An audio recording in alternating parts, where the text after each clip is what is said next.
We are the Gujarat Technological University.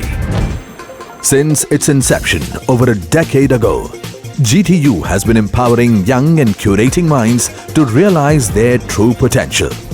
Over 4 lakh inspired students are enrolled with one of the premier academic universities in India.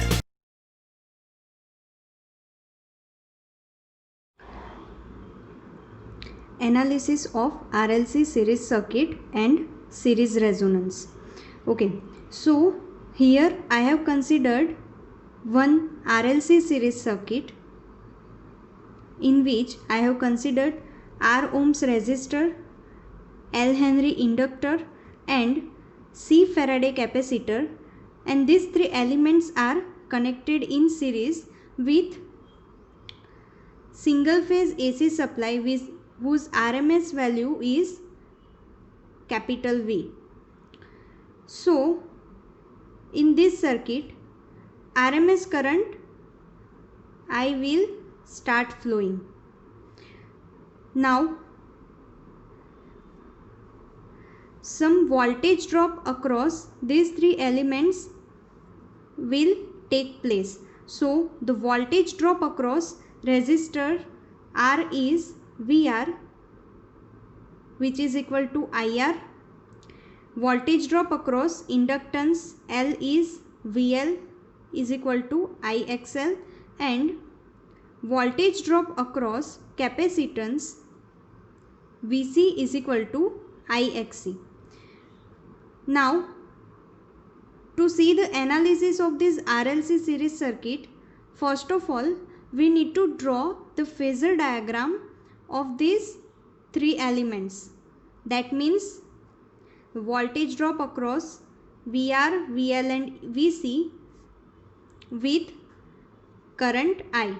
Now, to draw this phasor diagram, as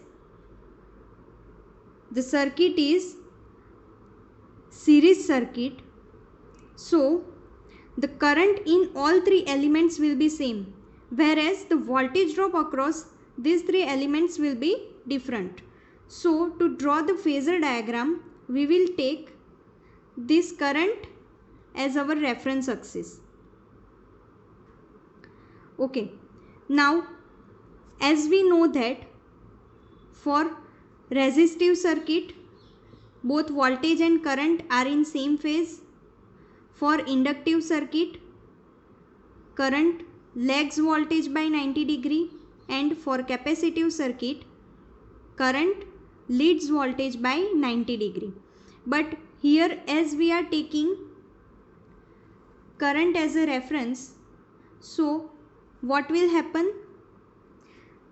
VR will be in phase with current I, VL will lead current by 90 degree. See, when we talk about the analysis of purely resistive circuit, at that time the phasor diagram was between R and L, I. So,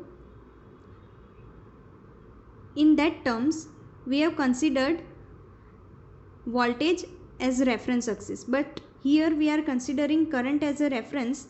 So, VL will lead current by 90 degree, and for capacitor VC will lag current by 90 degree. So, the phasor diagram for these 3 elements will be somewhat like this: current as our reference, VR and I are in same phase, VL leads current by 90 degree and VC lags current by 90 degree. So, in this analysis, we will get 3 cases. Which 3 cases? The first one case will be where VL is greater than VC.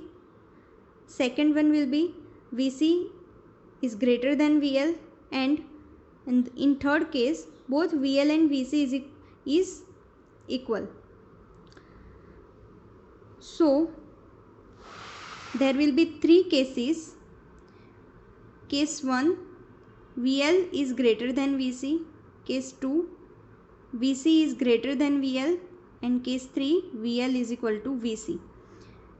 Now, how these cases actually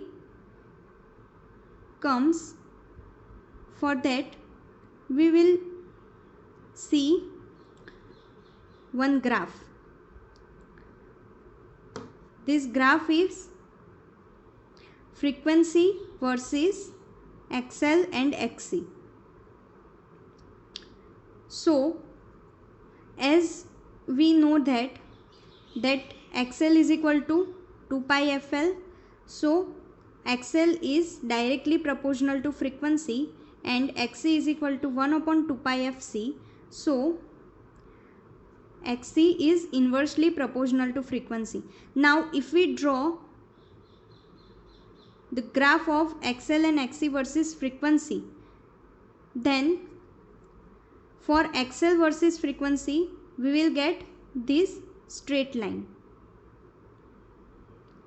And for XC versus frequency, we will get this curve. Now, if we see in this graph, there is a one point at which both values of XL and XC becomes equal. So, at this point, our XL and XC will become equal, and if we point out this point on frequency, then we will get some frequency FR. So, we have talked about the case 3 where VL is equal to VC. So, this XL is equal to XC, that means VL is equal to VC. So, this condition will be our resonance condition. Now, let's talk about the portion below FR, that means the portion in between 0 to FR. So, in this portion, now see, the value of XL has maximum value, whereas XC is just started in this portion. So, this XC is greater than XL. So, this portion will be XC is greater than XL. That means our case number 2. That means VC is greater than VL. So, this portion lies below our resonance frequency. So, this is called as below resonance condition. And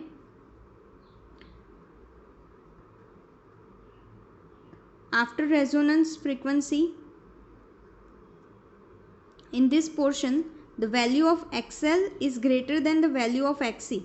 See, the XC has value nearer to 0, but it is not becoming 0. So, XL is greater than XC, hence VL is greater than VC, and this portion is known as above resonance. So, our these three cases can be easily known from this graph of XL, XC versus frequency. Now, let us see in detail case number 1. So, our case 1 is VL is greater than VC, that means XL is greater than XC, and this is known as above resonance condition. So, for this, if we draw our phasor diagram, so here we have considered VC less than VL, that means VL is greater than VC. So, to find out the resultant phasor, we need to subtract this VC from VL, because these both are 180 degree out of phase with each other. So, VL minus VC, and the resultant will be V, which is making angle phi with our reference axis I. So from phasor diagram, V square is equal to VR square plus VL minus VC whole square. Now if we solve this equation, we will get V is equal to under root IR whole square plus IXL minus IXC whole square. So V is equal to I under root R square plus XL minus XC whole square. So V is equal to I into Z, where Z is impedance, which is equal to R under root R square plus XL minus XC whole square. Now why this XL minus XC? Because our XL is greater than XC. So the RMS current I is equal to V by Z. So ultimately what we have done? We have found the equation of current in case 1 where VL is greater than VC. Now this angle phi,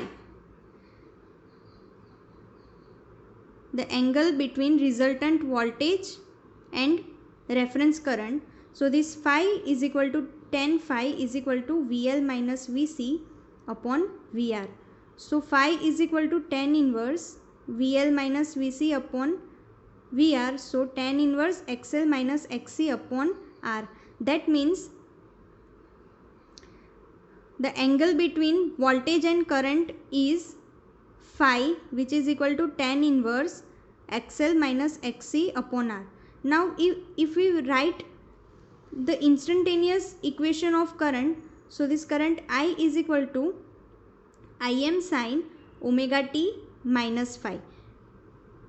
Why this minus sign? Because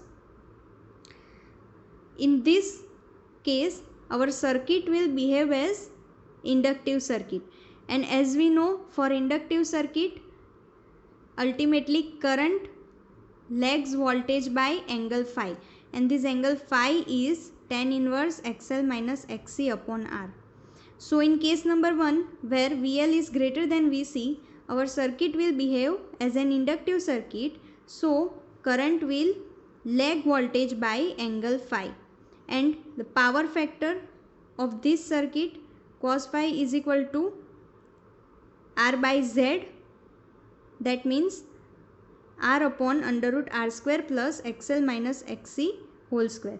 So as our current is lagging, so in this condition our power factor will also be lagging.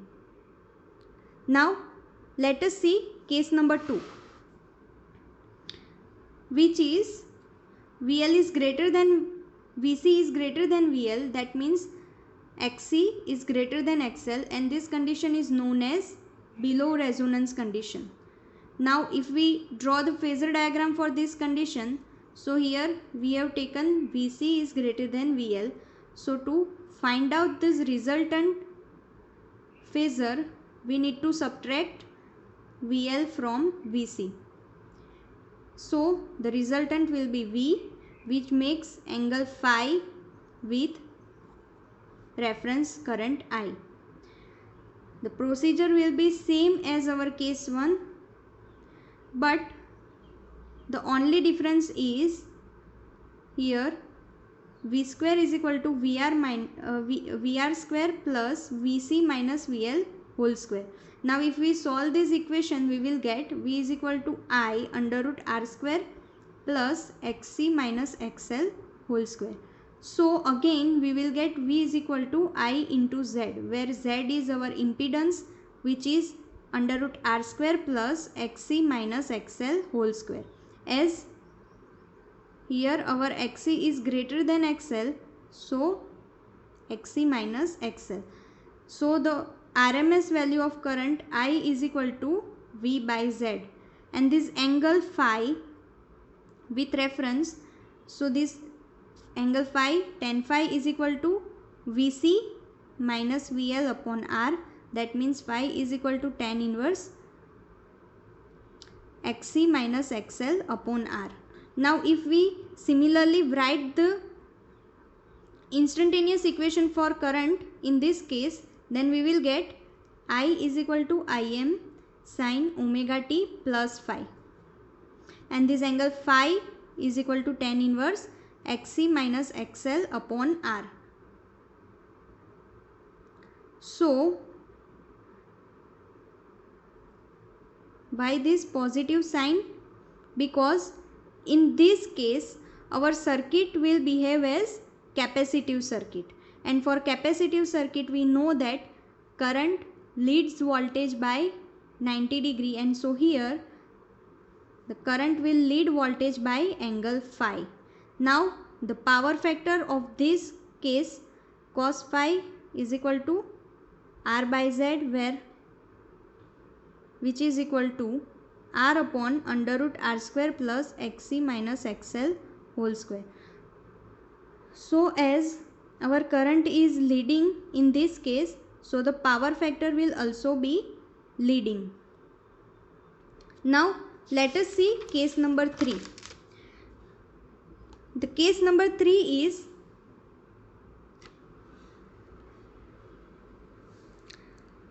VL is equal to VC, that means XL is equal to XC.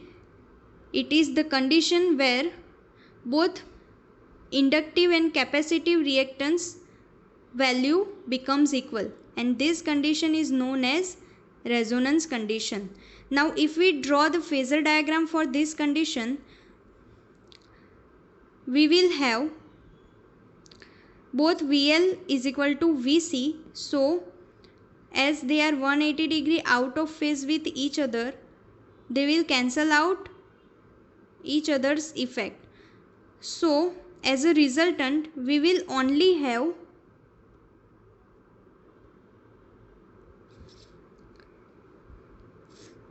supply voltage V is equal to VR, because VL and VC will cancel out each other. So only the voltage drop across resistor will remain there. So V is equal to VR, and as we know that V is equal to IR, so V is equal to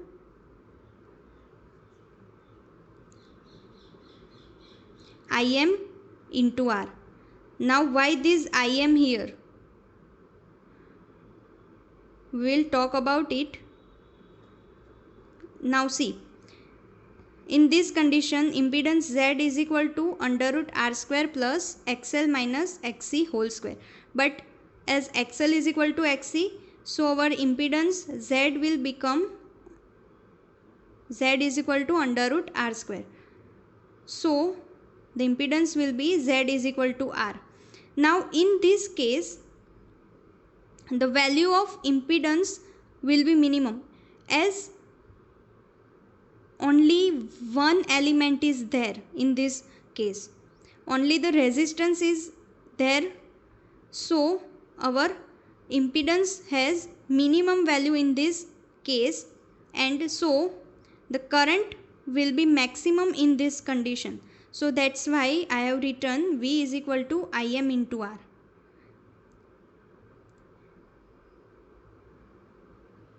So the current Im will be V by R, and as only the resistance is there, this circuit will behave as purely resistive circuit, and for this circuit the power factor will be unity.